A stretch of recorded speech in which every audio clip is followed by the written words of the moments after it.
I'm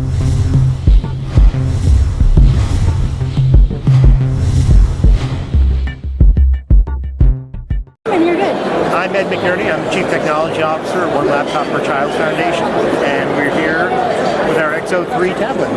Lovely. So can you tell me a little bit about it? Sure. We've been working on this for a while. It's really sort of a natural evolution of the work we've done with our XO laptop over the past 5 years. It's an 8-inch display. It's designed for kids like all of our devices are. It's designed to be low cost, low power, rugged, durable, but designed for kids to be able to create, learn, and experiment.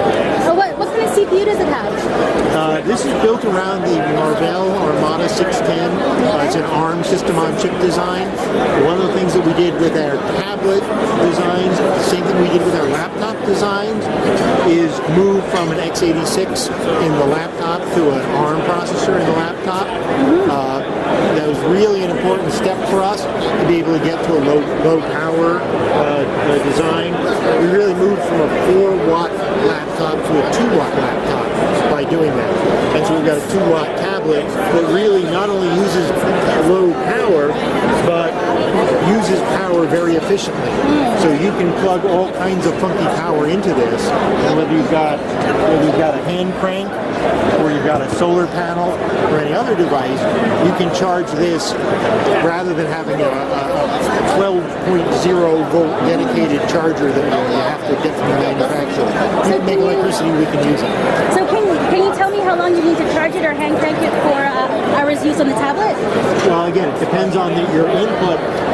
The hand crank is actually about a 10-to-1 ratio. Okay. You crank for about 6 minutes, you get an hour's use out of it. Awesome. One of the things that we do, and the hand crank is handy, and that's an important tool, but it's really more of an example of the kind of tools you can use. There's actually a great, I wish I had a photograph of it, some folks in Afghanistan to charge our laptop took one of these and they hooked it up to an old-fashioned treadle sewing machine, the kind where you power it with your feet. So you could sit at the desk typing on your laptop and you could power it by stepping on the foot treadle with your feet. And can you tell me about the Sugar OS? Well, the operating system is Linux. Okay, so Sugar is a desktop environment that sits on top of it. It's a Fedora Linux distribution underneath. And some of our laptop users use Fedora as a GNOME desktop. Some use Sugar.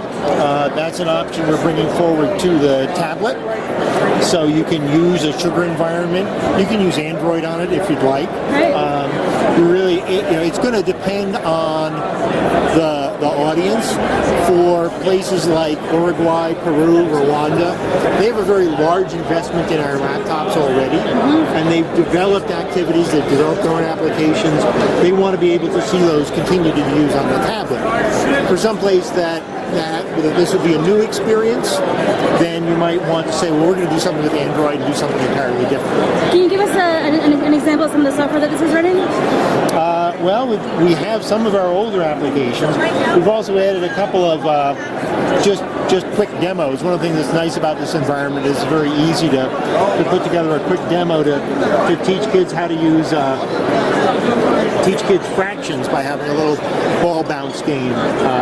Although I think I need to talk to the developer and have them make the ball a little heavier and gravity a little stronger.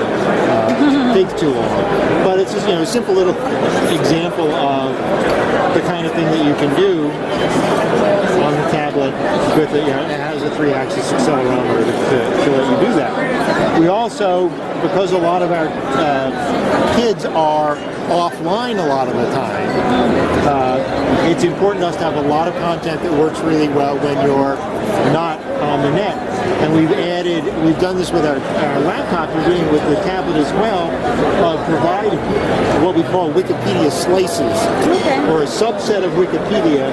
This is a Spanish version that gives you an article, in this case about stars. You can go back home and read about agriculture.